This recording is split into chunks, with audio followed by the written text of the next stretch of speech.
My name is Laurent. I'm a lieutenant with Portland Fire and Rescue. I've been working here for 29 years. I worked all over the city. My longest time was 16 years at Station 13, 10th and Weidler, Northeast, Lloyd Center. And I'm really pleased to have the crew of Engine 25 here tonight. We got Lieutenant Dan Johnson. Raise your hand, Dan. Yep. We got Ross Fagan, firefighter Ross Fagan. Got firefighter Cody Woods. And we got firefighter Zach Starling. Yeah, another multi-generational firefighter. I've worked with his father for many, many years. So, big picture, Portland Fire and Rescue has 31 stations, 171 firefighters on every single day. And Station 25 is, they'll give me crap for saying this, but they have a long tradition of being one of the finest and best trained stations in the city, called the Lion's Den, pride of the East Side. So really you got some great firefighters here protecting you every single day. Yeah, 131 fire stations. We have 3 fireboat stations that are both dual. They have engines and fireboats. We have 2 technical rescue stations, Station 12 out on Sandy on the east side, and Station 1 downtown on NATO.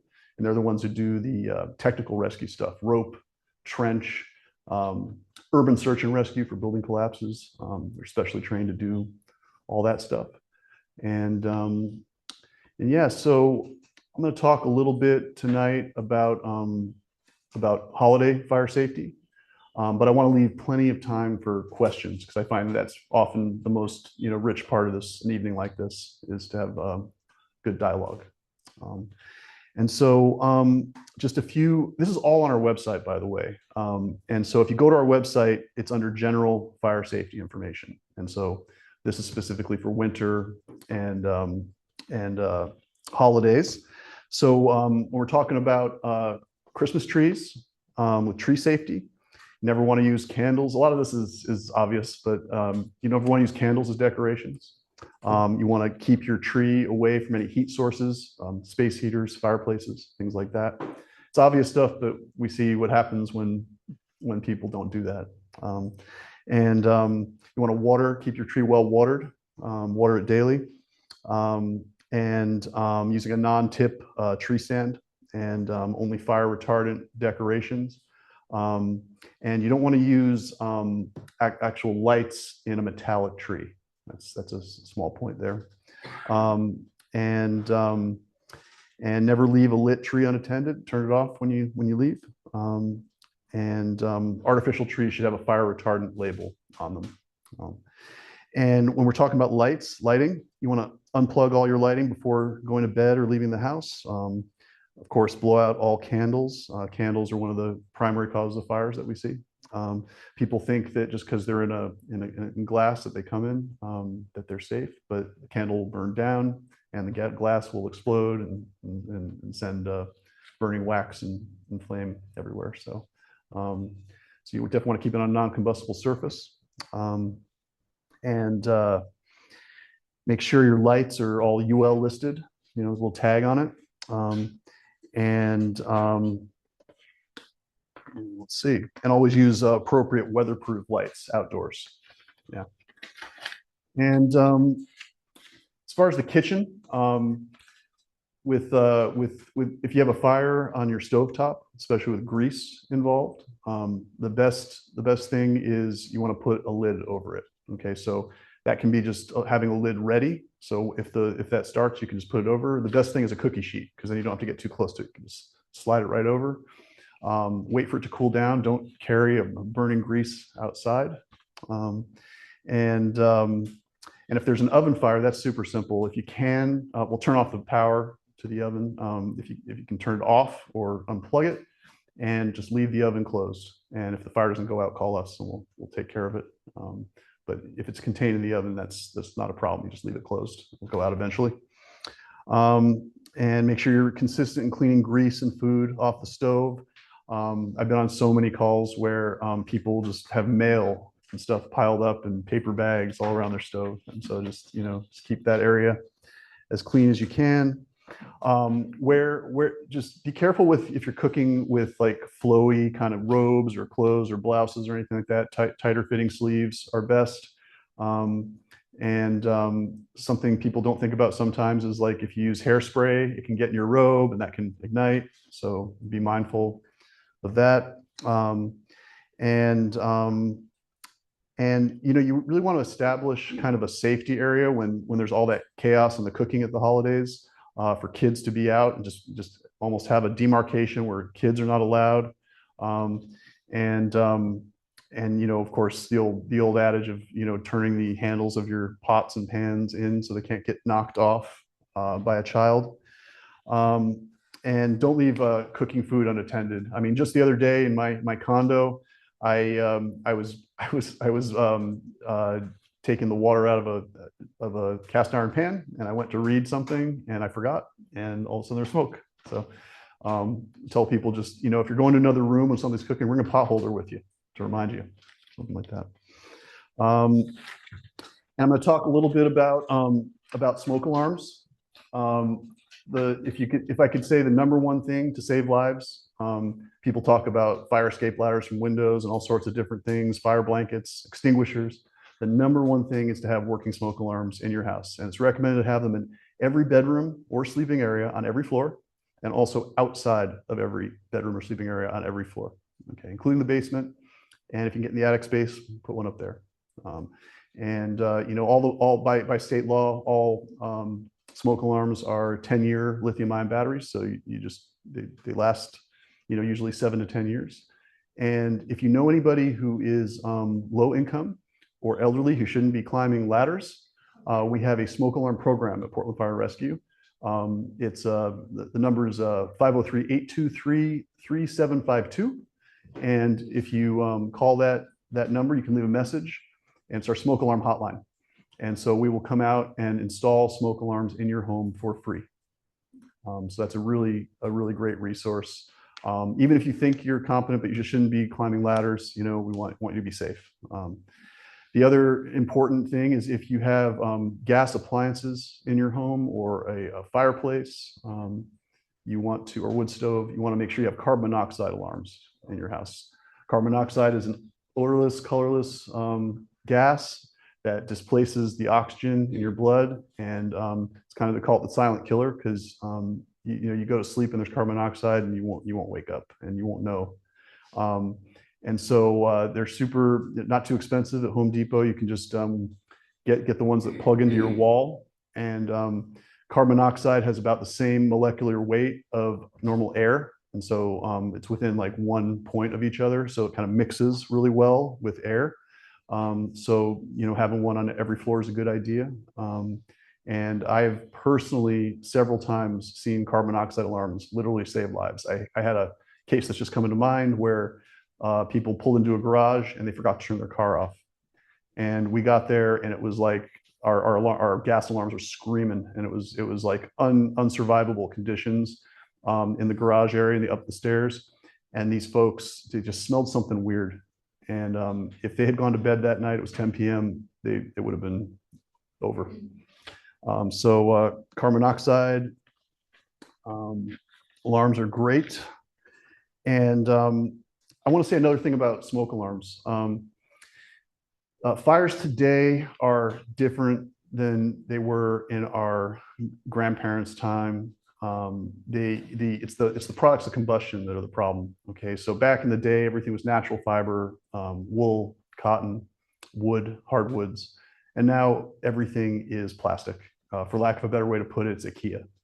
And so there was a study done years ago where they took 2 rooms, a legacy room, which had all the old natural furnishings, which actually have a lot of moisture, and there's a lot of moisture in wool, there's a lot of moisture in cotton, and then they took so that was a legacy room with the old furnishings, and they took a modern room with IKEA, and they lit a fire in a curtain in the corner of each room, and they timed how long it took for the room to get to flashover point, which is the time at which the temperature gets to the point where everything combusts all at once. And for the legacy room, the old room, it took a full 45 minutes before the room became completely untenable and unsurvivable. In the modern room, it was 5 minutes. So the point being there is when your smoke alarm goes off, especially at night, and you don't know what's going on, it's very simple. This is what we teach the kids. Get outside and stay outside.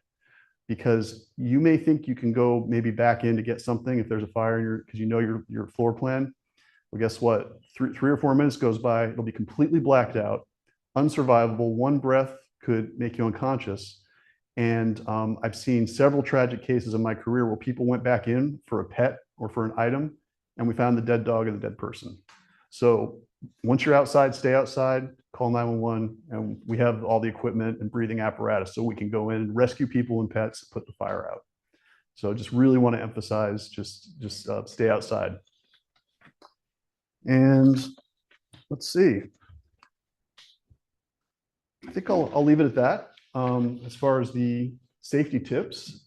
And if you have any questions about anything that we do about the fire department, you know, we call ourselves an all hazards fire department. So if there's a problem in the city, whether it be medical, fire, rescue, anything, we're equipped to handle it. So we go on all the 911 critical medical calls, fires, car wrecks, marine incidents, technical rescue incidents. So yeah. Along the lines of getting out of house within government, are you, not you, but are they teaching that more in schools now than stop, drop, and roll? Oh yeah, yeah. It's both. It's both. So yeah, we super emphasize get outside, stay outside, go to your outside meeting place. You have a prearranged meeting place. Yeah, go outside, stay outside. Stop, drop, and roll. Yeah, and stop, drop, and roll is still important. And I'm glad you brought that up because if your clothes do catch on fire, that's exactly what you want to do. You want to stop. Yeah, yeah. Get out. Yeah, get outside. Get outside. Okay. Yeah, yeah. Any other questions about anything we do? I've tried to have like drills with my family, and I think my biggest concern is we taught our kids what you were saying, get out of the house. My biggest concern is like if we wake up in the middle of the night, the alarm's going off, kids get out. My first instinct is not to be myself to get out, but to like make sure of course, kids are out. And of course. So like if you say 5 minutes, I'm gonna be spending those 5 minutes like where are my kids? 100%. 100%. Do you have any like tips on how to manage Absolutely. So I have some pamphlets there, and there's one called the Home Fire Safety Checklist, which talks about evacuation planning. So this is something you want to do before the fire happens, and you want to say, okay, if smoke alarms go off, we're going to meet here. We're going to meet in the living room and go outside together. We're going to meet at this mailbox, you know. So you make it kind of a game out of it. If you come to the Belmont Historic Fire Museum, which I do want to make a plug for, because it's a really cool spot. We have open house every Wednesday. We also do private tours. You can just reach out to us. We have a lot of fire safety information, and we have actually a evacuation planning coloring book that you can do with your kids. But this is something you want to talk about before the thing happens. But do you recommend though having that meeting point in the house, outside the house? Like if I go out there and they're not there, yeah, you're going to go back in. Yeah, go ahead. I would think that if you're going to make a plan, then have a point where you can actually see the meeting point, so that you can go to a window, see if you can see from that window. Then you can go out and you can see that, oh, okay, we just go, or oh, that meeting place, you can then go out. But a place that's visible from maybe most of the house might be a good approach. Great idea, Brett. Yeah. Did you say museum? Oh yeah, the historic Belmont Fire Museum. It's at 35th and Belmont, 900 Southeast 35th. A lot of educational information there and a lot of really cool history there. There's actually we have an old horse-drawn fire engine there, and there's actually from the 1910s, there's horse footprints in the concrete there near the stalls where they used to be. Yeah. Since we're seeing more unhoused folks, and if they're in trauma or it looks like they need some help, are you trained to like maybe look to see if they have any kind of medical bracelet or ID that, you know, maybe they're not necessarily unhoused, they're just disoriented or something? Are you trained to check for that? Yeah, 100%. Yeah, we check for medical IDs.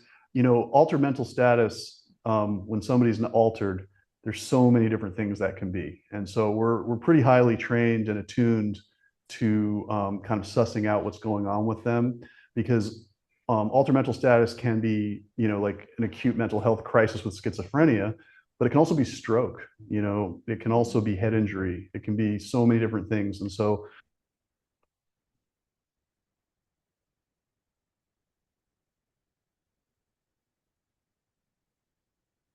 our paramedics and EMTs are definitely trained to kind David, can you hear? Oh, Yeah, okay, go I ahead. just had a question. When an ambulance goes out to respond to a problem, there's always a fire truck that goes with it. Why do you do that? What does that do? How does that operate? I'm just curious. That's a great question, sir. And it's actually such an often asked question that we used to have a pamphlet that said, "I only wanted an ambulance," and it explained just that. So when I came in the Fire Bureau 29 years ago, we had 45,000 calls a year. We now have upwards of 140,000 calls a year. And so we are really doing our best to try and better triage, and this has been an ongoing process for decades, to better triage our calls so that we get the right resource to the right call. But we operate on the principle in general, because dispatch information and caller information is so notoriously unreliable, that we want to have to front load the call with all the resources that we need, and we can always turn people around. But it's hard to get people there in a timely manner if they're not there already. So, you take somebody with somebody breaks their arm, and you think, oh, that could be just an ambulance with 2 paramedics on it. But actually, that person, that mechanism of injury, they might have a broken hip. They also might be 300 pounds. And so we actually do need those 6 people. And for critical calls like difficulty breathing, that could lead to cardiac arrest or a head injury, or especially a car crash, we need at least 6 people there to run a cardiac arrest.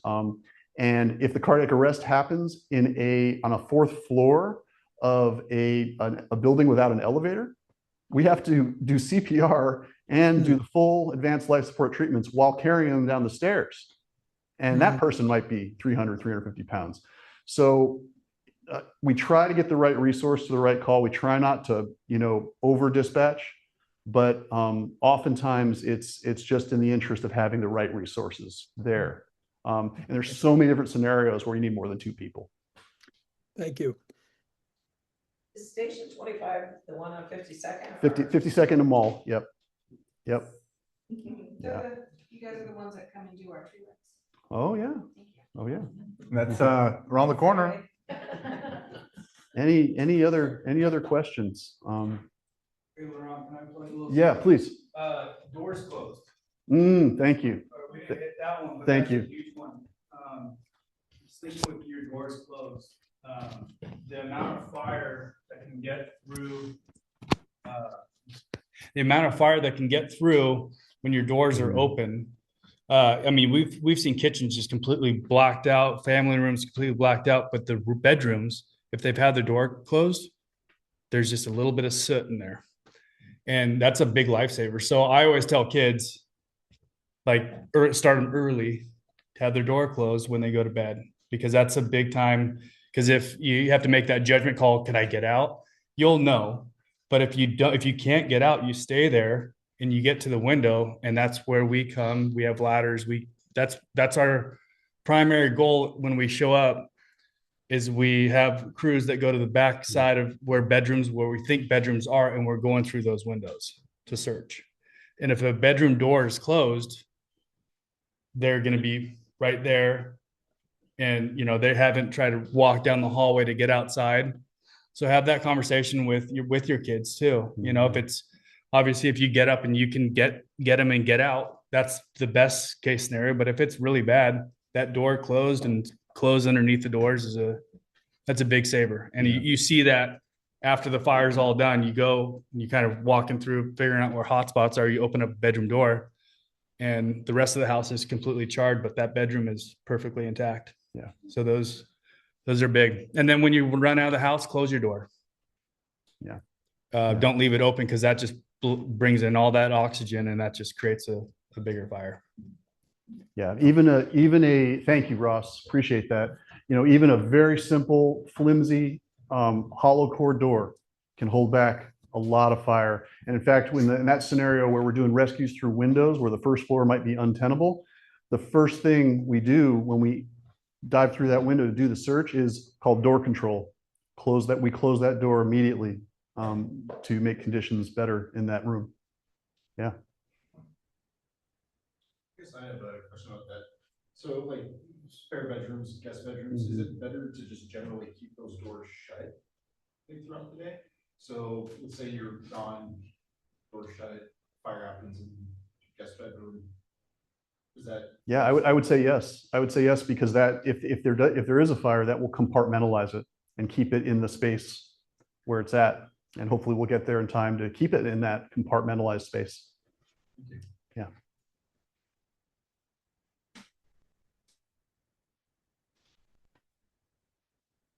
I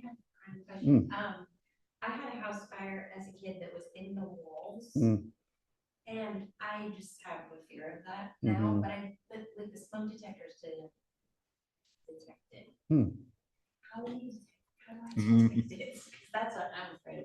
The smoke detectors are pretty sensitive, and if you have them properly placed, they should work. This is like old military housing. Yeah, and so it was townhouses, and the neighbors had nailed through our electrical box on our side that shouldn't be. Yeah. That was right, and so they realized what happened, went outside and saw smoke coming out. Yeah. The top of the house, but that was, Yeah. there was no. It was just probably like venting that. right through the roof. Yeah. That's a good point. I guess one of the things I would say is that, if you have any sense that there could be a situation like that, call us right away. Like if you see any blackening around your outlets or any crackling around your outlets, or if you feel any heat or anything like that, don't wait and hope it gets better. Call us real quick. Should I put smoke detectors in my attic space? I recommend it. Why not? Why not? Yeah. In response to her, is there, like, for her, a different kind of smoke detector that she should look for? Not really. I mean, just a regular, I recommend a dual sensor smoke alarm, but yeah, standard smoke alarm should get you out of the house before the atmosphere becomes untenable. Yeah. So, I have a 25-year-old house now. All of the smoke alarms were, they were hardwired in, and we've changed batteries. Is there a point when you just replace them all? Yeah, it's recommended every 7 to 10 years that you actually replace the smoke alarms themselves. Yeah, because the sensors can go bad. Yeah. And that's why I think now they're rotate and replace, right? So you leave the connector, you just remove the sensor and just rotate, but they had batteries in them, so, but it gets a little tricky with the hardwired ones, because if they're like 20 years old, it's going to be hard to find a new one. You can find one that will fit in the wires, but it won't click in, so you're gonna have to put a new bracket in. Okay. Yeah. We should all be replacing our smoke detectors. Even if you replace the batteries, you should be replacing the whole smoke detector. At least every 10 years. Yeah. But all the smoke detectors you've been able to get for the last 15 plus years, by state law, they have to be 10-year lithium-ion batteries. So if you have one that has a replaceable battery in it, it's too old. It's too old. okay, no. Okay. We're all gonna go out and buy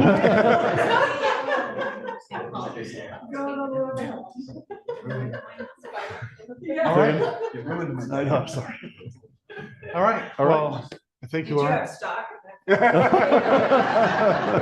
I'm not allowed to give any recommendations on brands, the government agency. All right. Well, thank you very much. Yeah, we thank really you. appreciate it. Thank you.